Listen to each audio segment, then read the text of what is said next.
এটার মায়ায় কেন আমার বাহারে আয়না। কেন আসলে সেটা বলি, ব্যাপারটা হলো যে এখানে যারা আছেন সবাই তো মানে টুকটাক প্রেম টেম করেন,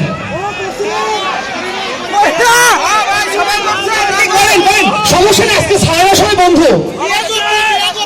ও আচ্ছা ঠিক আছে, ব্যাপারটা হলো যে আপনারা সবাই একটা কথা জানেন যে কোনো মেয়েকে দিয়ে ইএস বানানোটা কিন্তু ট্যালেন্ট, তাই কিনা? একটা কথা মনে রাখবেন না, ওটাকে আমরা ইংলিশে বলতে যাবেন, ওই ইএসটা কিন্তু একটু বেশি ট্যালেন্ট। আচ্ছা আচ্ছা, ব্যাপারটা লাইটে কথায় আসি যে আপনাদের ঘড়ি আছে না, ঘড়ি ঘড়ি ঘড়ি ঘড়ি প্লিজ ঘড়ির দিকে একটু তাকান। ঘড়িতে তো 3টা কাঁটা থাকে, থাকে না? তো সবচেয়ে যে বড় কাঁটাটা ওটা কিন্তু সেকেন্ডের কাঁটা, ওটা এক ঘর থেকে আরেক ঘর সময় নেয় 5 সেকেন্ড, তাই তো? 5 সেকেন্ড নেয় না? এবার হলো যেটা হলো মিনিটের কাঁটা, সেটা এক ঘর থেকে আরেক ঘর সময় নেয় কতক্ষণ? 5 মিনিট। এবার সবচেয়ে যে ছোট কাঁটাটা সেটা ঘন্টার কাঁটা, সেই কাঁটাটা এক ঘর থেকে আরেক ঘর সময় নেয় 1 ঘন্টা। সো বস একটা কথা মনে রাখবেন, সাইজটা কোনো ব্যাপার না, ডিউরেশনটা আসল।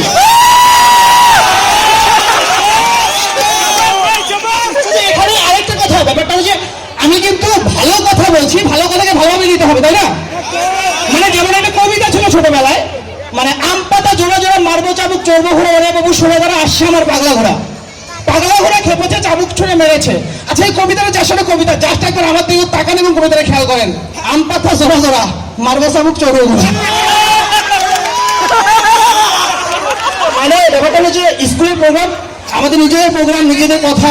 সবচেয়ে বড় কথা এখানে একটা কথা না বললেই না, যে যাদের জন্য আজকে আমি মানে অত্যন্ত কৃতজ্ঞ, যাদের কাছ থেকে এত কিছু শিখেছি। আমার জীবনে প্রথম মানে সাংস্কৃতিক ব্যাপারটা শুরু কিন্তু হুজুর স্যারের হাত দিয়ে। মানে স্কাউটে না থাকলে হয়তো জানতাম না এই জিনিসটা কি, এই জিনিসটা বুঝতাম না। আমি আপনাদের দোয়ায় বা আপনাদের জন্য, আপনাদের ভালোবাসায় যা কিছু করছি। এটা আরেকটা ব্যাপার কি, মানে আম্মুর একটা কথা বলে, আমার মার কথা বলতে হয়, মানে যে আমাদের জন্ম দিছে। আমার মা একদিন টিভিতে বসে, মানে সোফায় বসে টিভি দেখছে, তো জাকির নায়কের ওয়াজ শুনছে।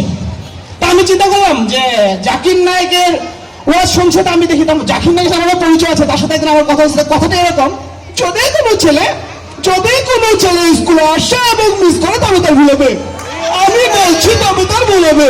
তাই আমি বলতে বলি স্কুলে ঠিক মতো আসবেন এবং যাবেন, তবে ক্লাসে দুষ্টুমি করবেন না। যাই হোক, অনেক ব্যাপারই থেকে যায়, অনেক কথাই থাকে। তাই ইউনিয়নে কেন কি হলো সেটা একটু শুনতে চান?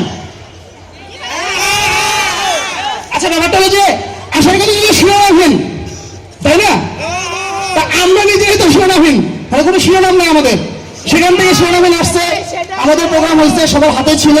বড় ভাইরা, অত্যন্ত সম্মানিত বড় ভাই মঞ্জুর ভাই আমাদের, মানে সে আমাদের এতটা সম্মান করে, এতটা ভালোবাসছে যে উনি আমার আজকে খাবারের টোকেন নেওয়ার জন্য 2 বার ঘুরাইছে। কিন্তু আমার কিন্তু রেজিস্ট্রেশন করা ছিল, ভাই অস্বীকার করতে পারবো না।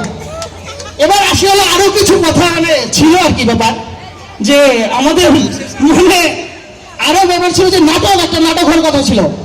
একটা নাটকের আমি স্ক্রিপ্ট লিখেছিলাম, তো সেই নাটক করার কথা, কোথায় নাটক, কিসের কি, কোথায় কি হচ্ছে কিছু বুঝতে পারলাম না। তবে যাই হোক, আমাদের সবকিছু মিলে ইভেন্টটা ভালো ছিল, মজার ছিল। জানি না আপনাদের সাথে কতটুকু কথা বলতে পারলাম বা কি বলতে পারলাম, ভুললেও ক্ষমা করবো, আপনাদেরই ছেলে। এই তো, আপনারা ভালো থাকেন, আল্লাহ হাফেজ, আবার অন্য একদিন।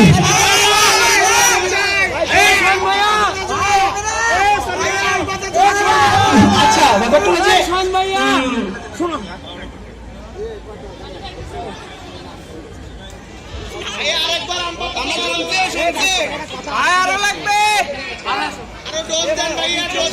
মানে ব্যাপারটা হলো যে ভাইয়ারা আছে, স্যাররা আছে, না ওই বর্তমানের ছাত্ররা কেমন হয়, মানে আগেকার ছাত্র এখনকার ছাত্রের পার্থক্য। মানে বর্তমানের ছাত্ররা কেমন হয়, একটা পিচ্চিরে বাপ বলছে বাবা একটা কাজ করবি, স্কুলে যদি কোনো বিপদ আপদে পড়িস বা যেখানে বিপদ আপদে পড়িস না কেন, পুলিশের সাহায্য নেবে। যেমন আমরা যে পুলিশের সাহায্য নিছি না, পুলিশ আমাদের সাহায্য করছে। তাকে ছোট বাচ্চা স্কুলের সামনে দেখে বিশাল গ্যাঞ্জাম, এখনো ওখানে গেছে, যে এখন দেখছে, বলছে আঙ্কেল আঙ্কেল আপনি কি পুলিশ? বলছে হ্যাঁ বাবা আমি তো পুলিশ। বলছে আঙ্কেল আঙ্কেল আমার আব্বা কইছে যদি কোনো লোক বিপদে পড়ে তবে পুলিশের তোমার সাহায্য নেয়, তাই আমি আপনার সাহায্য দিতেছি। পুলিশ তো খুশি, হ্যাঁ বাবা ঠিক বলছো, বলো বাবা কি সাহায্য করবো? আঙ্কেল জুতার ফিতা খুলে গেছে, একটু বাড়তে দেবেন। যাই হোক, সবাই ভালো থাকবেন অনেক বেশি, আল্লাহ হাফেজ।